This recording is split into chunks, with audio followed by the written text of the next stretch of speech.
keris itu selalu dipakai di belakang. Jadi untuk menyelesaikan segala persoalan, orang-orang Jawa itu lebih mengedepankan komunikasi. Tapi kalau memang sudah susah ya biasanya pamungkas ya pusaka itu keluar.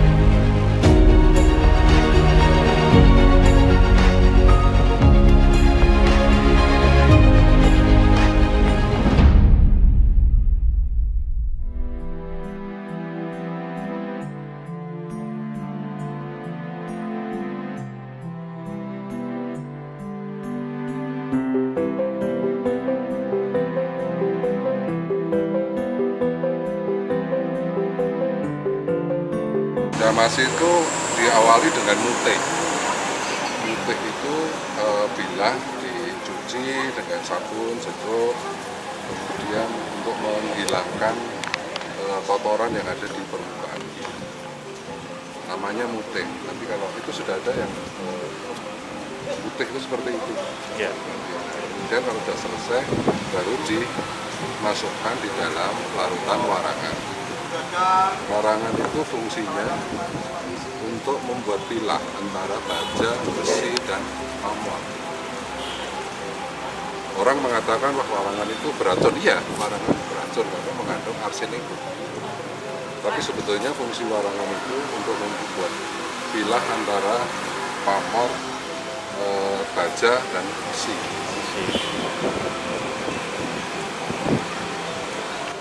Salah satu untuk pengawetan juga. Ya, karena dicuci kan untuk menghilangkan kotoran, kemudian menghilangkan karat. Tapi untuk selama ini apakah ada yang memang dia nggak perlu dijamas?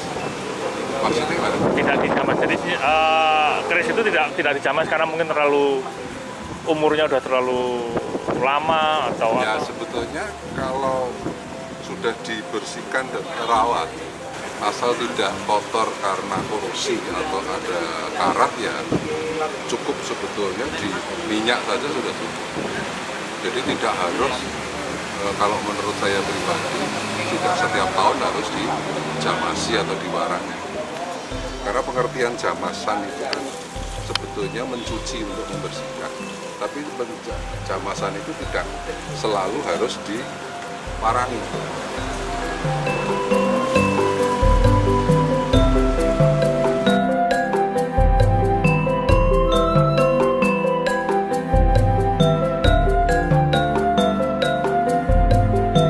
Menjamas gini kurun waktu berapa kali itu Pak? Berapa dalam 1 tahun gitu?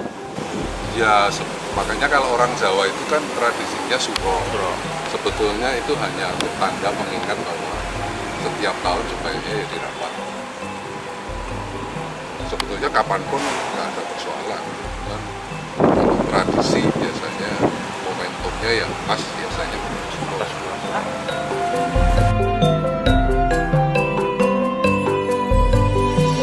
Pantangan Pak. Ya. Adakah pantangan-pantangan khusus untuk tidak menjamas suatu pusaka? Saat waktu.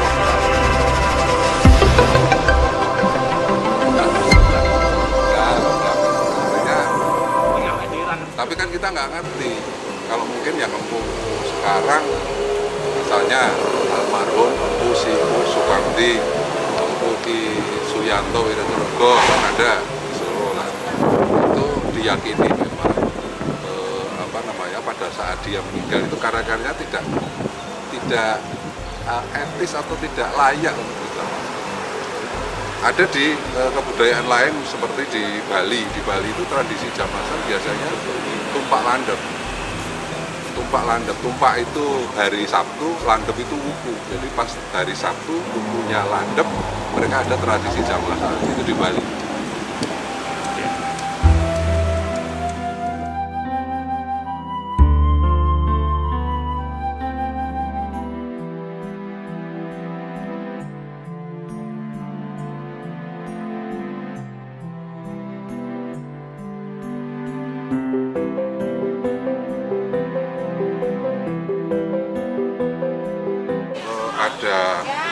ada tradisi. khusus ya. Seperti saya pernah di daerah di Kalimantan Selatan itu, jamasan itu mereka tidak diwarang, jadi hanya putih begitu saja. Karena ada keyakinan mereka di waranga itu diberi racun dan itu tidak baik. Padahal sebetulnya seni keris itu sendiri untuk lebih bisa memunculkan atau membuat pilah antara baja, besi, dan pamor harus diwarang. Jadi kalau dengan kondisi putih seperti itu ya hanya semburat saja terlihat motif pamornya. Tapi kalau dengan diwarangi begini, pamornya akan terlihat jelas.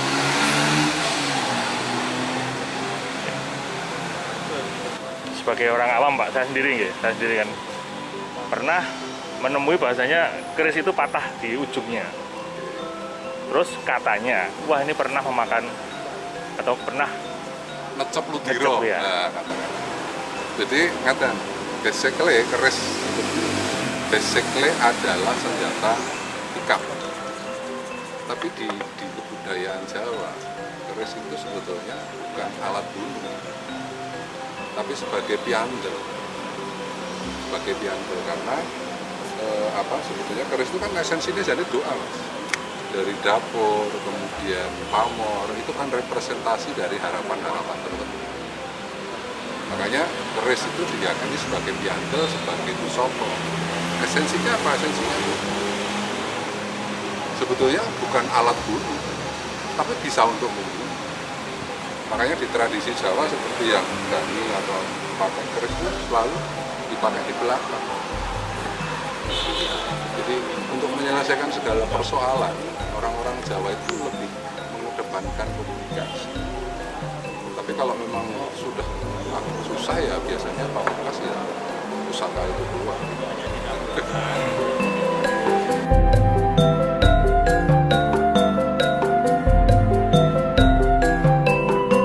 Biasanya diyakini keris, pusaka yang sudah pernah katakanlah dipakai untuk melukai orang lain. Ya.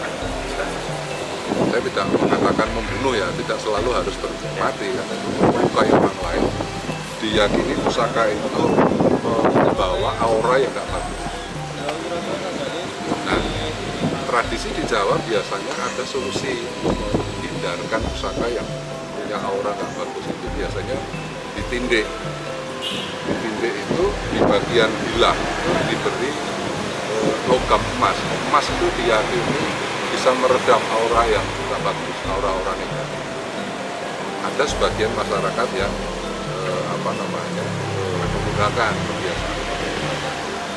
Tapi sebetulnya esensinya semua kembali kepada Yang Maha Kuasa.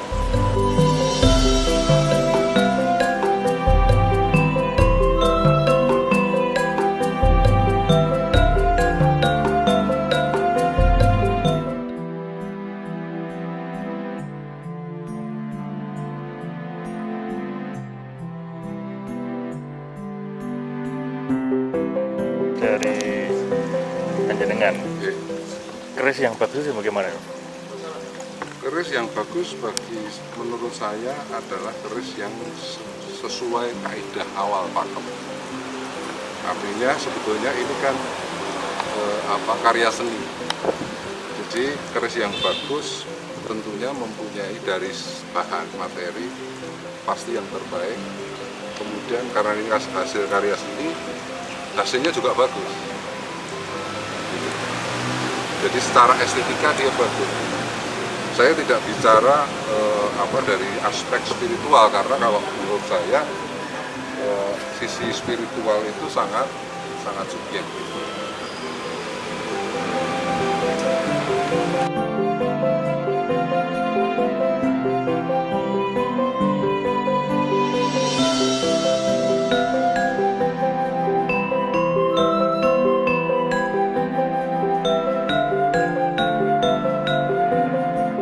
Dari sekarang, pamor itu kan itu dari bahan meteorit. Meteorit. Jadi meteorit itu kan ada dua unsur batuan dan logam. Nah, yang bisa dipakai yang tentunya yang logam. Konon pamor itu dulu sangat termasuk material yang berharga. bahkan mungkin setara dengan emas, sangat mahal. Jadi keris itu kan dari 3 unsur, jadi baja, besi, dan marmor. Nah, marmor itu kalau zaman dulu dari bahan meteorit, atau juga ada bahan bukan dari langit. Keris itu kan diasumsikan ibu bumi Bopo Angkoso. Jadi Angkoso itu yang diambil materi dari bahan meteorit. Nah, unsur baja dan besi dari ibu bumi Bopo Angkoso. Jadi itu konsep manunggaling kawulan Gusti.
Ya, yang ditarik adalah parongkonya.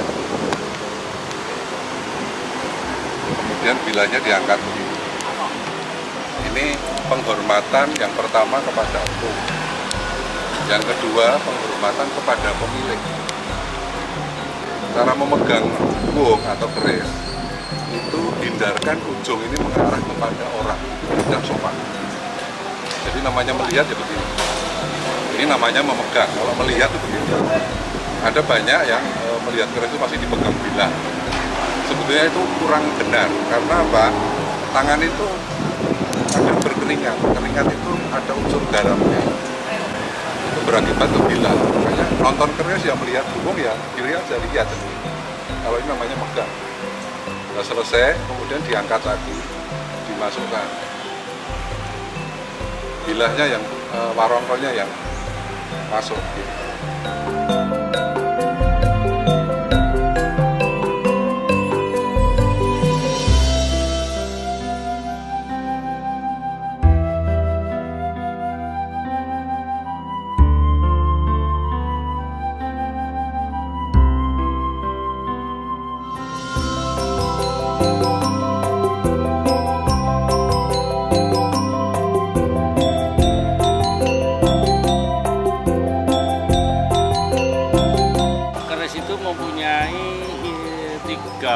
Simbolis atau fungsi yang utama.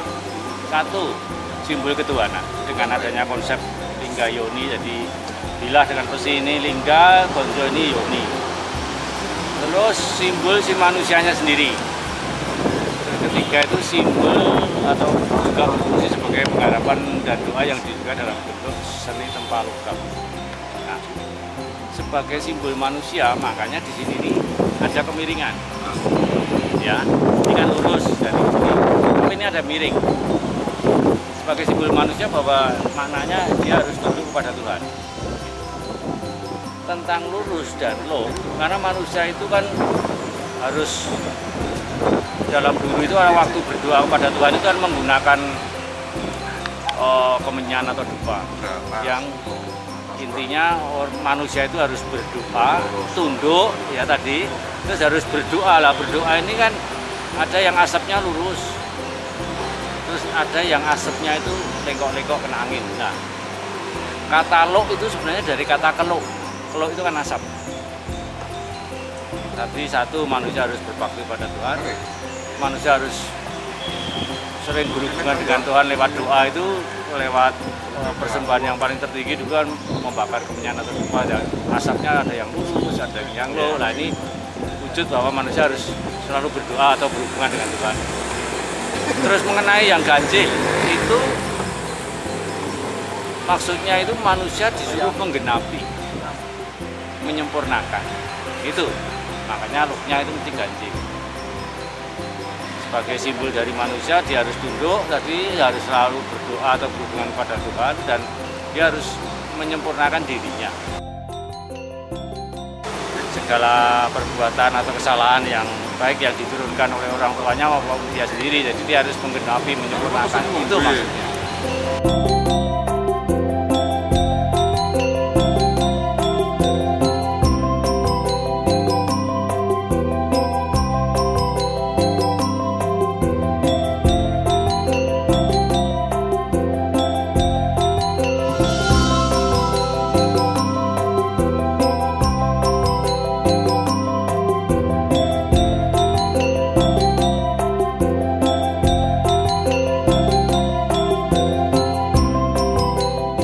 Keris sendiri menurut pandangan panjenengan. Keris sendiri sebenarnya itu kan memakna memuat ajaran luhur tentang bagaimana orang itu berhubungan dengan Tuhannya maupun orang itu berhubungan dengan sesama makhluk. Jadi di sini itu mempunyai ajaran luhur yang tinggi yang disematkan di sini tentang asal muasal kehidupan dan kemana nanti kehidupan tersebut. Terus orang harus tunduk kepada Tuhan, orang harus selalu mengikuti petunjuk Tuhan, seorang harus menyempurnakan dirinya. Jadi itu suatu keris itu sebenarnya mengandung makna luhur tentang bagaimana orang itu, manusia itu berhubungan dengan Tuhannya maupun dengan sesama. Untuk garis besar, secara garis besarnya Pak, keris yang dinamakan keris itu harus mempunyai ciri-ciri khusus apa aja? Jadi yang dinamakan keris itu ada yang namanya secara fisik ya, itu ada bilah, ini bilah. Bilah itu sampai ini, sampai pesi ini menyatu dengan bilah ini. Terus ada namanya gonjo. Dimana ini konsep yang dipakai itu adalah konsep Linggayoni. Linggayoni itu merupakan kesatuan dari ketiga daya kuasa Tuhan yang mencipta, memelihara, melebur. Terus ada kemiringan bila. Jadi ada bila, ada gonjo, ada kemiringan bila, dan asimetris. Jadi ini masih simetris di sini. Tapi sampai di sini sudah tidak. Itu yang pokok. Jadi yang dinamakan keris itu salah satu ciri khasnya itu ada kemiringan bila.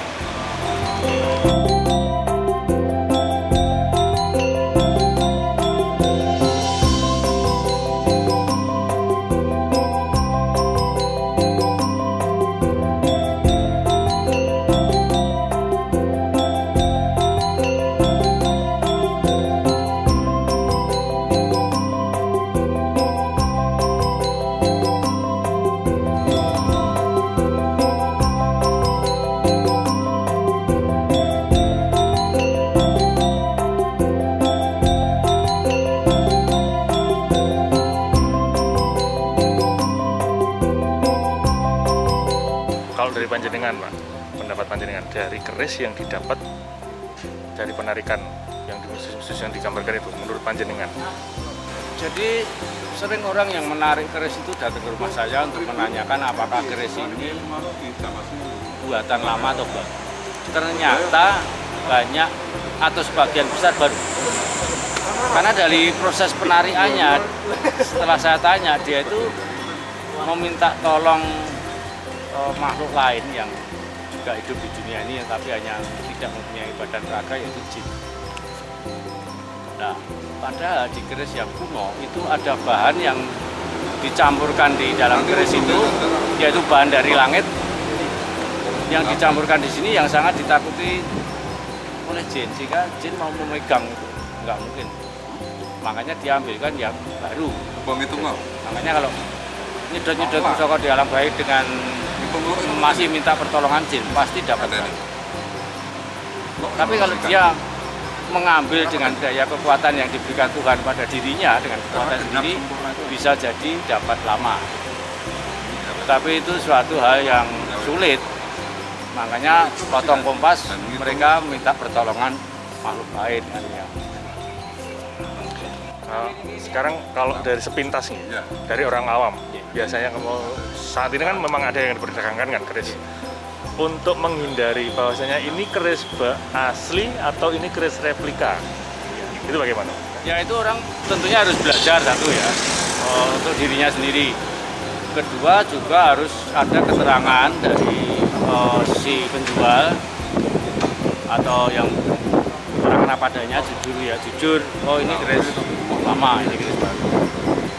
Hanya karena keris lama itu juga semakin habis karena tidak diproduksi lagi ya, tapi dikoleksi lagi, sehingga barangnya kurang padahal orang itu mintanya keris lama, sehingga terjadilah itu tadi godaan untuk